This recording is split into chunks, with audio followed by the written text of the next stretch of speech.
Cooperation in the Arctic has been the norm. There is much concern, again, about the closeness of Russia and China. And we could see a return to the unconstrained nuclear confrontation of the early Cold War years and cat and mouse submarine games under the Arctic sea ice. The Arctic is warming up in more ways than one. With ice melting at an unprecedented rate due to climate change, what was once a frozen frontier is now a hotbed of strategic competition. The United States, Russia, and China are all eyeing the region with growing interest. China has big ambitions. China considers the Arctic and Antarctica to be new strategic frontiers. China's ambitious push into the Arctic, despite not being a traditional Arctic nation, is reshaping the geopolitical landscape. And the Arctic Council, once a forum for cooperation, has not met since Russia's second invasion of Ukraine. But what are the true intentions of these superpowers? How will climate change affect how nations act towards the Arctic? And what does NATO expansion mean for the region's security?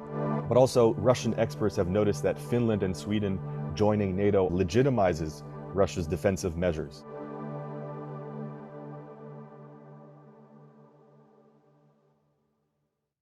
Today on Global Insights, we're joined by Evan Bloom, Mark Lantane, and Pavel Devyakin. Evan Bloom is a senior fellow at the Polar Institute at the Wilson Center. Dr. Mark Lantane is an associate professor of political science at the Arctic University of Norway, and Pavel Devyakin is senior associate at the Arctic Institute in Washington and a PhD fellow and lecturer at HSE University in Moscow. Moderating the discussion is Joanna Gwavchetsky. What are Russia's geopolitical interests in the Arctic, and how have they evolved over time? Thank you, Joanna. So I would say Russia's Arctic policy can be summarized in 5 parts. First, using the Arctic as a strategic energy and natural resource base, managing the Northern Sea route as a maritime shipping lane, mostly to transport extracted resources, and third, to support scientific research and collaborative projects. Fourth, to improve the lives of Arctic residents, including indigenous people, and fifth, to secure Russia's interest and sovereignty in the region with a comprehensive land, sea, and air military presence. So Russia's socioeconomic interests are related to the dramatic changes going on in the region. Approximately 2/3 of all Russian oil and gas is estimated to be found in Russia's Arctic territories, and up to 20% of Russia's GDP and 10% of Russia's exports are generated in these territories. With climate change, it's expected that these resources will be more easily accessible. And because of Russia's economy dependent on the extraction, production, and export of these resources, Russia sees the region as especially vital for its development and future. When it comes to shipping, the Northern Sea route is the shipping lane that runs along Russia's northern Arctic coast, and it's been a top priority for Russia for decades. In 2018, President Putin announced that there will be a goal to increase the amount of freight shipping along the Northern Sea route up to 80 million tons by 2024. We'll see if that's achievable next year, or at the end of this year, rather. And on both extracting hydrocarbons and developing the Northern Sea route, it's said that climate change is going to open up access to resources and open up shipping lanes, but climate change will equally have some negative effects on such activities.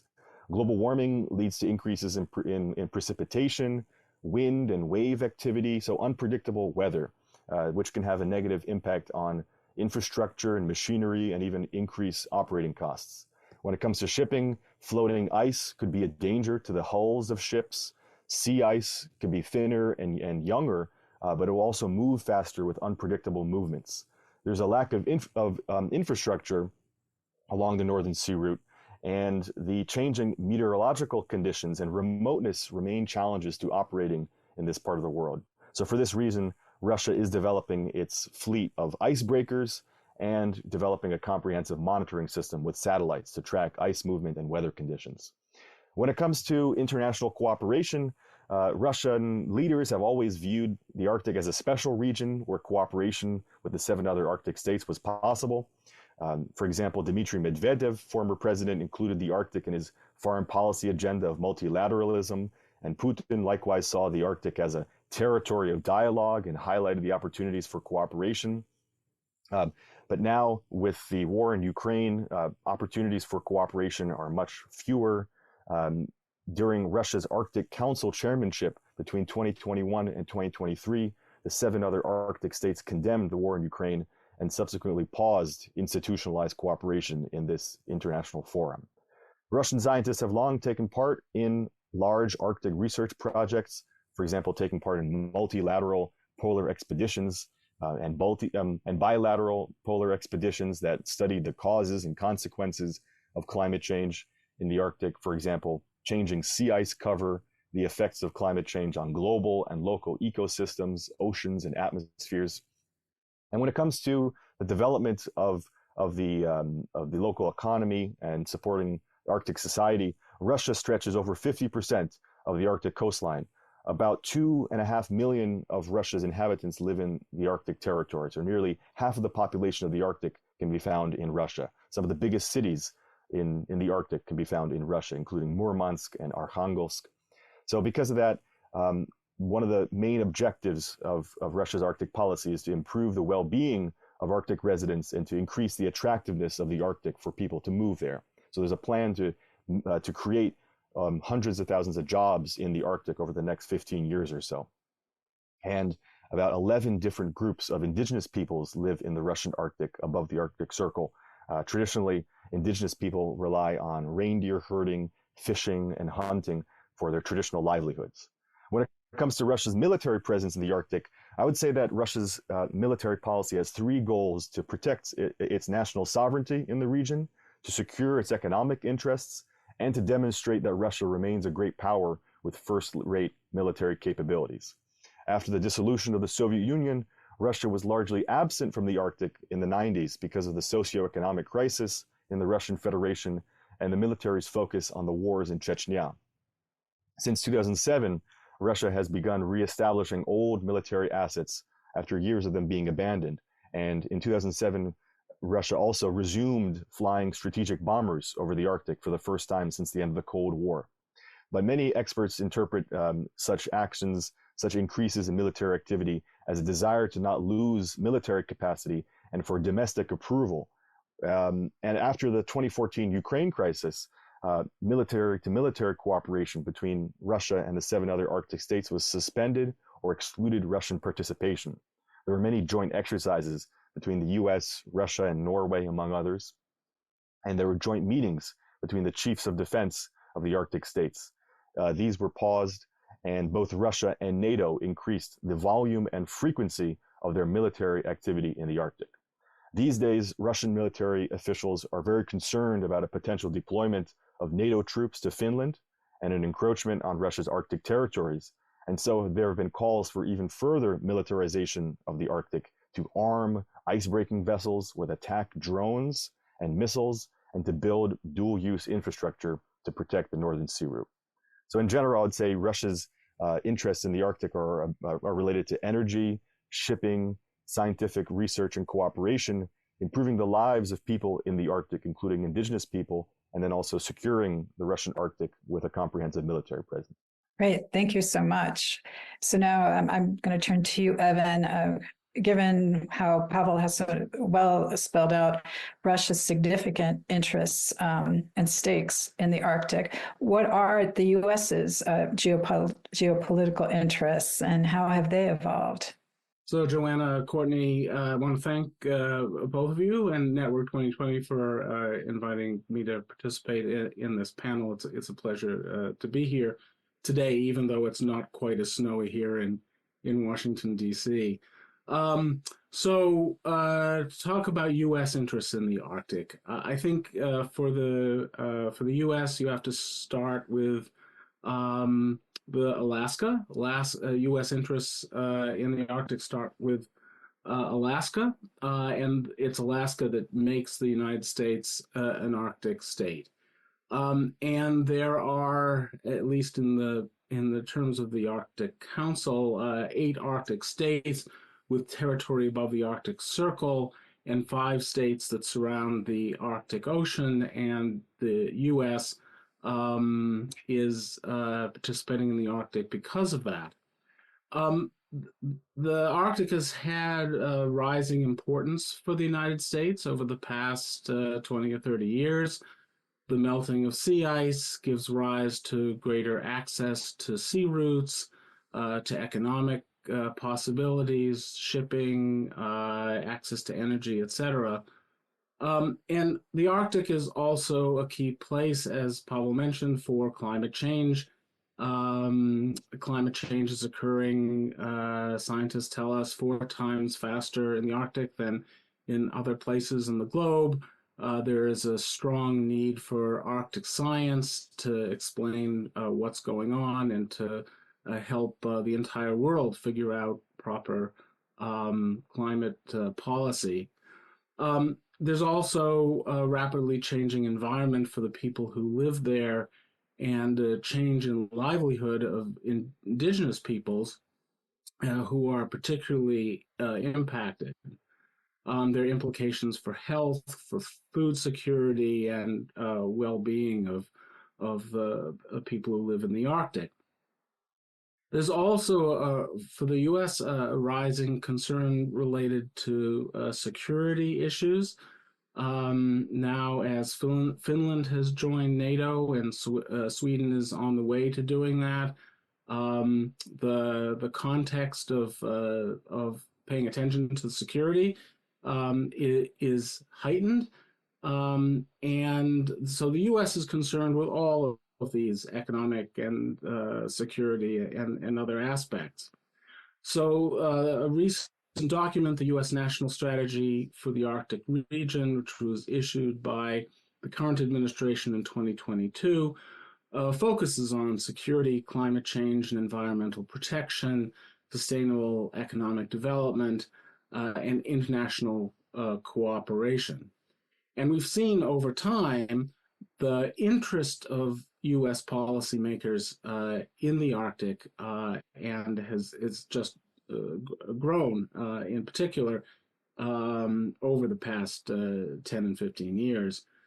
With the Russian further invasion of Ukraine in 2022, that's had a strong impact on Arctic relations. I think we'll talk a little bit later about the context of the Arctic Council and what's going on there. But Russia makes up half of the Arctic. So the relationship between the US and Russia in the context of the Arctic is front and center in terms of US interests in Arctic policy. But I'd also like to point out that not everything is about competition. I know that the title of this event today is about competition, but cooperation in the Arctic has been the norm for science, for many areas of policy development.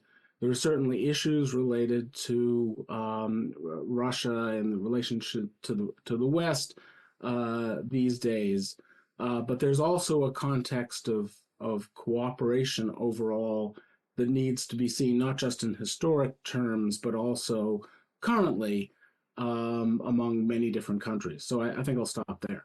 So, Mark, Evan has pointed out how Russia and the United States are kind of both front and center in this region. But now we turn to China, because China too has geopolitical interests in the Arctic, and how have those goals changed, particularly in light of the No Limits partnership with Russia? Thank you, everyone. China's in a very interesting position. It is the largest non-Arctic state that is active in the region, and not surprisingly, it is the non-Arctic state which gets most of the attention. And you're absolutely right. China's Arctic strategies have really undergone quite a bit of change just over the past 5 years. There was a great deal more optimism in Beijing that they would be able to approach the Arctic not only through Russia, but to set up all kinds of different initiatives and partnerships with all of the Arctic states. So in regards to, for example, scientific interests, China's been hoping to set up various areas of research, including cooperation with Arctic states in order to better understand how climate change is affecting China. The Polar Silk Road, which was announced back in 2017, again, there was very high hopes that China would be able to engage the whole of the Arctic. to set up a northern tier of the Polar Silk Road and take advantage of all of the different opportunities, shipping, mining, energy. And very little of that has come to fruition. And now we have the big question about China and Russia, because as a result of the fact that China's relations with several Arctic states have certainly not been as good as they used to be, the fact that much of China's Arctic ambitions now go through Russia in various ways, there's been a lot of speculation about just how close the two countries will be cooperating in the region. I tend to be a bit cautious on that front. Now, you note the announcement of the No Limits Partnership, and I would add to that that there have been some very ambitious discussions about closer cooperation in the Arctic. Because China has adopted a quote-unquote neutrality policy towards Russia's invasion of Ukraine, China has, in many ways, picked up the slack in much of Russia's energy interests, for example, in Siberia, purchasing Russian oil at a discount, offering at least some support for Russian economic initiatives, but only up to a certain point. Now what China's trying to do, and it's in a very difficult position of still trying to put itself forward to say that we still want to be an Arctic partner. We still want to engage the other Arctic states in both scientific and economic cooperation. But that is becoming a lot more difficult because of the suspicions about, okay, how close China and Russia, how close are they going to be? Because of Russia's isolation and because of the uncertain situation with the Arctic Council. So what has happened? Well, on one hand, China has started to reduce quite a bit of its shipping in the Northern Sea route. The major Chinese corporation handling that, COSCO, has drastically reduced its shipping through the region. There's been this new company, very appropriately entitled New Shipping, which has gotten into itself a little bit of infamy over incident involving one of its ships. But by and large, China has been very cautious about engaging in any kind of cooperation with Russia that could trigger either international condemnation or potentially even US-led sanctions. So there's a bit of a perceived red line that China's been getting very close to, but hasn't crossed. Now, that said, there's been a lot of discussion and potential predictions that this economic relationship is getting closer. About a week ago, there was an intelligence report which suggested that Chinese companies are starting to invest more frequently in the Russian Arctic, that because Russia's military interests have obviously shifted away from the north and shifted towards Ukraine, that China is now in a position to potentially make investments to have a greater economic presence in the Russian Arctic. That said, I still am personally a little bit of a skeptic on that. Russia has certainly welcomed Chinese funding, but at the same time, the Russian government has said up and down, we are the Arctic state. China can call itself a near Arctic state, but we are the Arctic state and we should take priority in Arctic policy. So the question is, how much trust do the countries have in terms of where each of their Arctic policies are going? China has big ambitions. China considers the Arctic and Antarctica to be new strategic frontiers. China is concerned about Russia's long-term economic health, whereas Russia is also concerned that China has ambitions in the Arctic which go beyond what Russia was thinking. So a lot of speculation about what could happen in the economic relationship. And certainly these are two countries that have Arctic interests, which are and should be of concern to the West. But how these interests between Russia and China will be compatible, that still remains to be seen. Thanks. Thank you. So rather than no limits, it's cautious partnership currently. Yes. That's very interesting.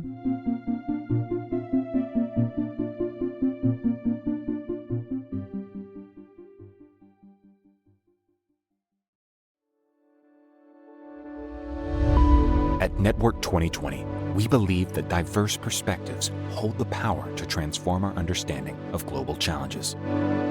By connecting professionals across industries and borders, we facilitate informed discussions that shed light on the complex issues that shape our future. Our community is built on the belief that knowledge sharing and collaboration can spark innovative solutions. Join us to engage with thought leaders, explore new ideas, and expand your network. Learn more at network2020.org.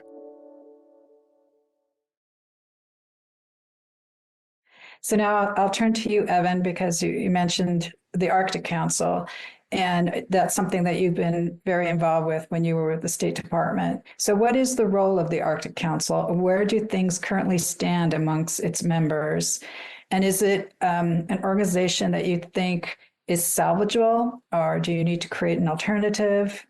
Sure. Well, the Arctic Council is the main diplomatic forum for the Arctic region. Currently, it was established as a high-level forum for the 8 Arctic states and major indigenous groups, who in this context are called the permanent participants, in 1996. Its main focus is environmental protection and sustainable development, but it explicitly does not deal with military security. It also doesn't deal with fishing and whaling and those sorts of issues. It's a non-regulatory body. It takes action by the consensus of the states. And it has 6 working groups, and that's where the heart of the activity of the Arctic Council takes place, with experts groups that focus on areas like protection of flora and fauna and search and rescue and environmental response and all these sort of issues. And each country holds the chairship of the council for 2 years, and Norway currently has that role. Generally, in sort of diplomatic terms, the Arctic Council had been seen as a major success, especially in terms of the U.S. relationship with Russia. However, after the further invasion in 2022 in Ukraine, other states paused the work of the council. States other than Russia paused the work of the council, and ending basically cooperation with Russia in that context during the 2-year Russian chairmanship. But now that the chairship has shifted to Norway, there's been some resumption of work, no in-person meetings, but working by correspondence. It's getting some work done, but certainly not to the same extent that it did before. So the council is not fully functioning, but I think all states have indicated that they find something remaining in it. Either its potential for coming back together in the future, or the ability to conduct some business at this time. So the U.S. has indicated that it continues to back its participation in the council. Russia continues to play a role in it, has not been kicked out or anything of that sort. So it has a diminished capacity, but it still plays a role, and we'll see how it goes from here. So, in other words, you're kind of hopeful that it will probably continue to at least play some kind of role. Well, I think it's shown a certain resilience, but we'll have to see, because the Ukraine conflict continues. We really don't know how the council can come back together, and it's certainly not fully in terms of the cooperation that we had previously. But the fact that it hasn't disappeared, none of the states have moved to remove themselves from it, I think tells us something about the fact that there's a desire to continue in this form. Right. Thank you so much. And now I'll turn to you, Pavel. What security risks does Russia see in the Arctic region? And are there any common areas of potential cooperation for Russia with the Arctic Council currently? Thank you. Yeah. So as we've discussed, Finland has joined NATO, and Sweden is set to also join NATO. And so that perhaps is the main security risk in the Arctic from a Russian perspective. Russian officials have warned of the consequences of their accession into NATO. Russian military experts have repeatedly discuss the threat of NATO in the Arctic. For example, the upcoming Nordic response military exercise in March, which is conducted by NATO member states, is seen as very aggressive in Russian media reporting on this upcoming exercise. And they expect increased deployments close to Russia. Russia has been informed about the Nordic response exercise, but has not been invited as an observer, as it has been in previous similar exercises. As a result, Russian military experts have called for retaliatory measures, increasing radar monitoring or arming icebreakers and dual-use infrastructure. But soon after the country's applications to join NATO were announced, actually, President Putin said that Russia sees no problems with these states and that there is no immediate threat to Russia from Finland and NATO. So Putin has criticized the view that Finland and Sweden joining NATO are threats to Russia. Instead, Putin has emphasized that the potential membership of Ukraine was seen as a threat. He saw that the West had long been turning Ukraine into a kind of stronghold against Russia, but this trend was not happening in Finland or Sweden. But that's the rhetoric from the president. But of course, Russian military experts have been much more aggressive and assertive regarding Finland and Sweden joining NATO. Russian experts also highlight that there may still be room for dialogue between NATO and Russia. They distinguish between the Baltic states and Poland in NATO on one hand, that were also developing as military strongholds against Russia, and the Scandinavian countries on the other hand, as potential balanced and cooperative actors in relation to Russia, perhaps due to a certain Nordic mentality or cooperative spirit and a constructive attitude towards conflict resolution. But also, Russian experts have noticed that Finland and Sweden joining NATO also legitimizes Russia's defensive measures. Russian experts argue that Western commentators have long criticized Russia's militarization of the Arctic, but now these recent developments show that, in fact, it is the Western Arctic states that are militarizing the Arctic, in their view. At the same time, Putin said that the expansion of military infrastructure to Finland and Sweden would provoke a Russian response. And the general staff of the Russian armed forces, or the chief of the general staff, Valery Gerasimov, has likewise said that Finland and Sweden are increasingly being used for the deployment of NATO troops in areas bordering Russia. Diplomats from the Russian Ministry of Foreign Affairs also said that Finland and Sweden joining NATO would be a step towards military escalation. So in general, military deployments to NATO states would likely lead to a proportional deployment of Russian military, an action-reaction spiral that we've long seen in the Arctic. But while we're bound to see an increased Russian military buildup on the Finnish border, for example, this development should also be seen in relation to the ongoing war in Ukraine. As Mark mentioned, Russian land forces in the Arctic and in the neighboring Baltic Sea region have been deployed from the Arctic to Russia's operation in Ukraine. Sea and air forces have remained at a relatively steady level, but the drawdown of Russian troops in the north will then require a further redeployment in the short and medium term. Another aspect that's been widely discussed among Russian expert and military officials is the incursion of foreign warships into what is deemed Russian territorial waters. And this involves what's called a freedom of navigation operation, or a FONOP.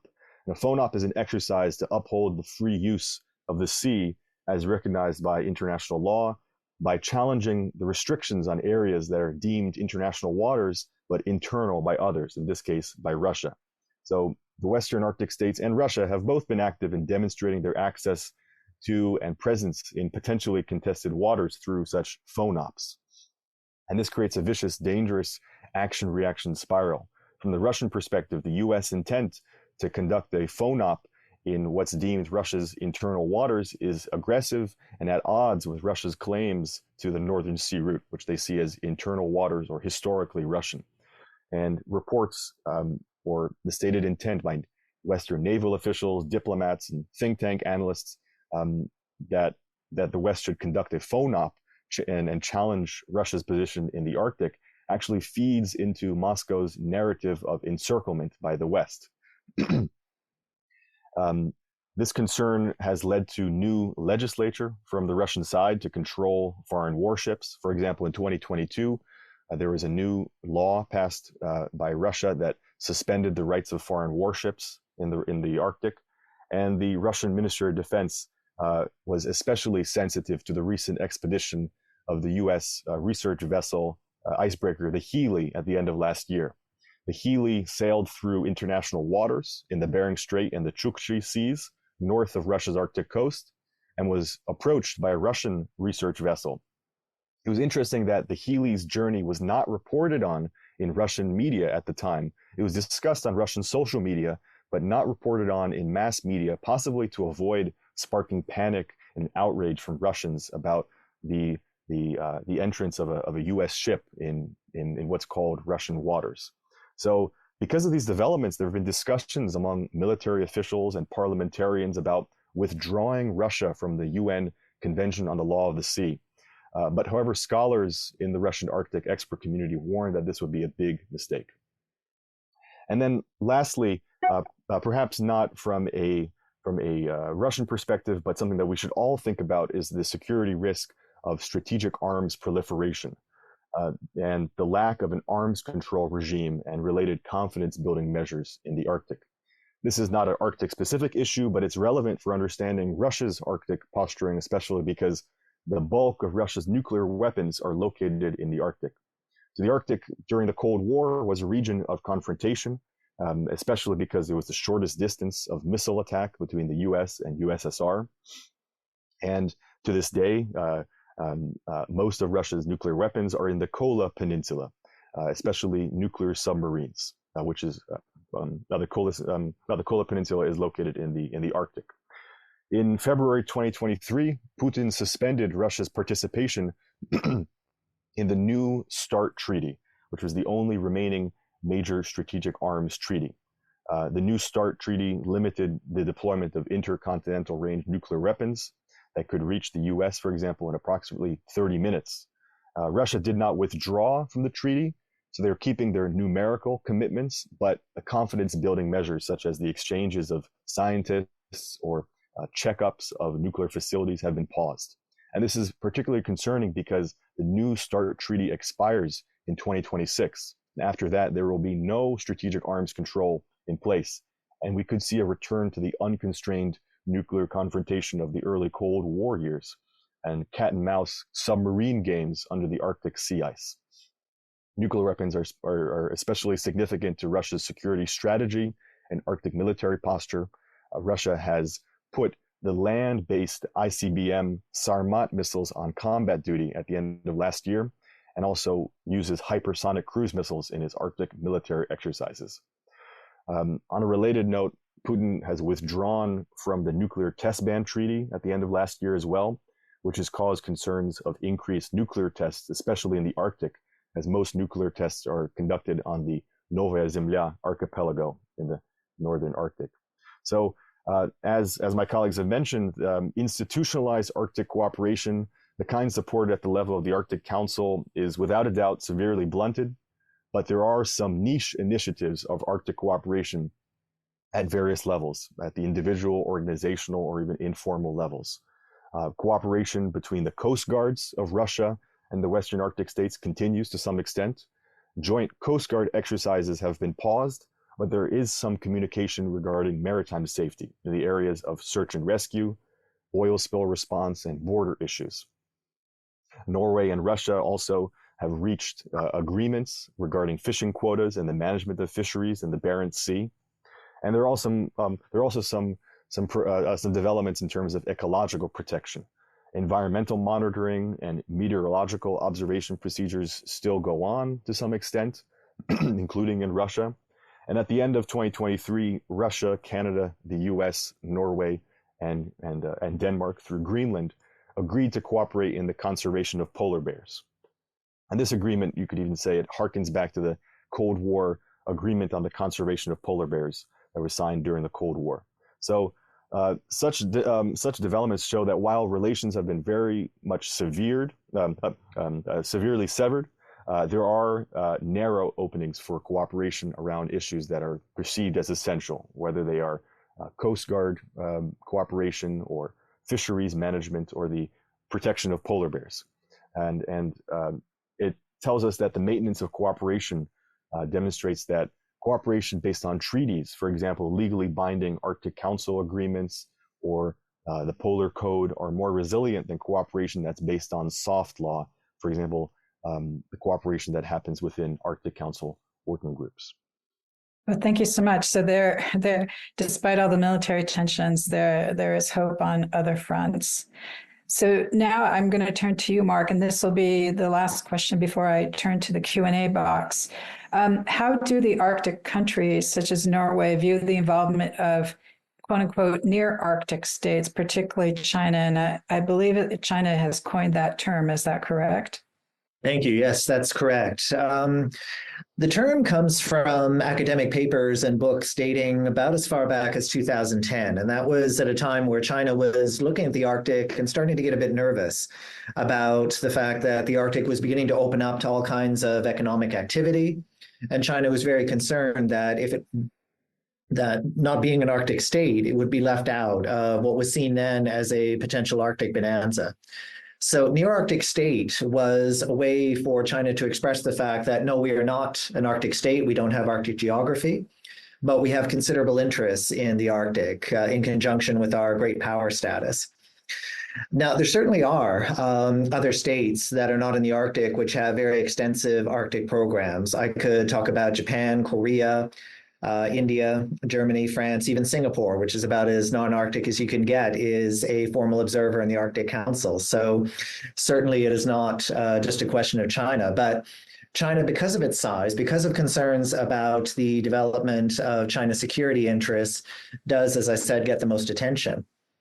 Now, how China is perceived in the Arctic has been very interesting, because the idea is that China does have much to contribute in the area of, for example, addressing issues of climate change, addressing all kinds of scientific concerns about where the Arctic is going from an environmental viewpoint. And when the Polar Silk Road was first announced about 6 odd years ago, there was initially quite a bit of excitement that this would further open up the Arctic to all kinds of new economic opportunities. So, for example, in Norway and other parts of the Nordic region, there was a little bit of anticipation that, okay, we'll be able to get more shipping not only from China, but from elsewhere in East Asia. But things have changed. There is much concern, again, about the closeness of Russia and China, about China's scientific interests in the Arctic having potential dual use properties. For example, data gathering, where is it going? And a lot of concerns that China does have a longer-term strategic agenda. So I would say that enthusiasm about China as a near Arctic state has cooled quite a bit, not only in the Nordic region, but I would argue in Canada and certainly in the United States. So this is going to be the final question, and I try to end on a more positive note if we can. And so I'll start with you, Evan. What do you believe is the most important goal to be achieved in the short term for the Arctic, and how can this be accomplished?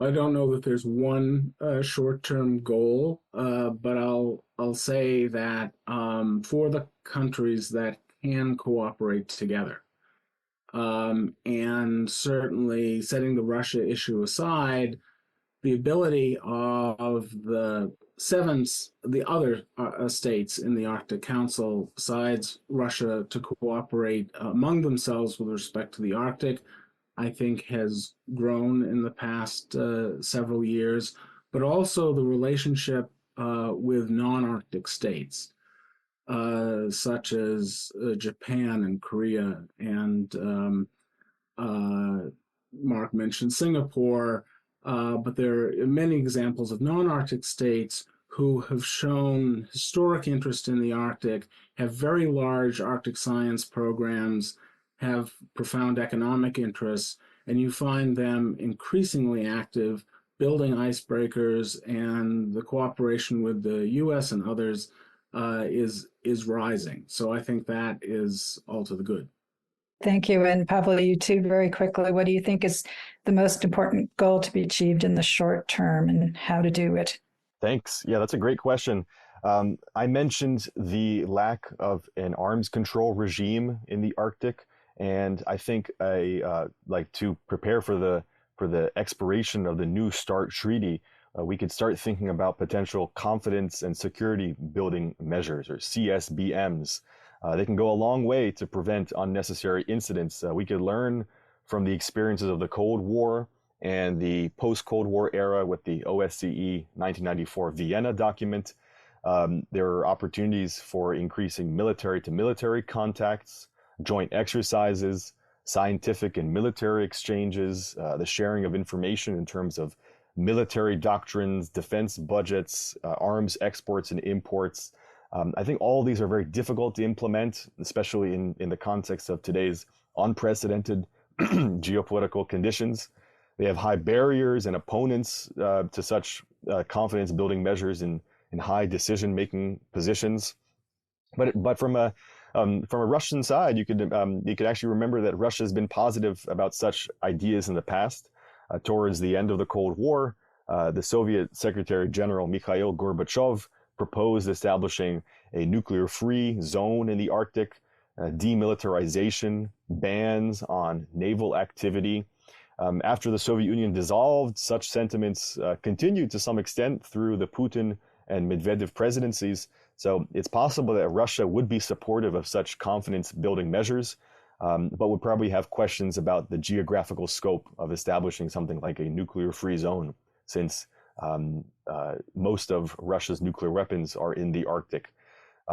But the development of such confidence-building measures should not be ruled out, despite the suspension of the Arctic Council and different forms of institutionalized cooperation. There are some examples of cooperation around essential issues that I mentioned, and these do go a long way to improving understanding of each other's intentions and preserving essential areas of cooperation, especially in terms of search and rescue, oil spill response, border issues, and even in past times of unprecedented tensions with the 2014 Ukraine crisis and at the height of the Cold War, there have been such examples of cooperation and confidence-building measures in the face of such high tensions. And last but not least, Mark. Okay, I'll just give 2 quick points. First of all, even though China's Arctic policies have faced quite a few setbacks over the past 3 or so years, China still wants to be an Arctic stakeholder, if not necessarily a near-Arctic state. And the second point is, while certainly there is going to continue to be discussion and a great deal of scrutiny on the possibility of China-Russia cooperation in the Arctic, and it is definitely something to keep an eye on, I think with the Arctic, as with many other parts of the world, China's on the side of China. Well, I want to say thank you so much to Pavel, to Evan, and to Mark for a really insightful and thoughtful conversation on a region that many of us, unfortunately, do not know as much as we would like to. Bye-bye. Thank you. Thank you, everyone.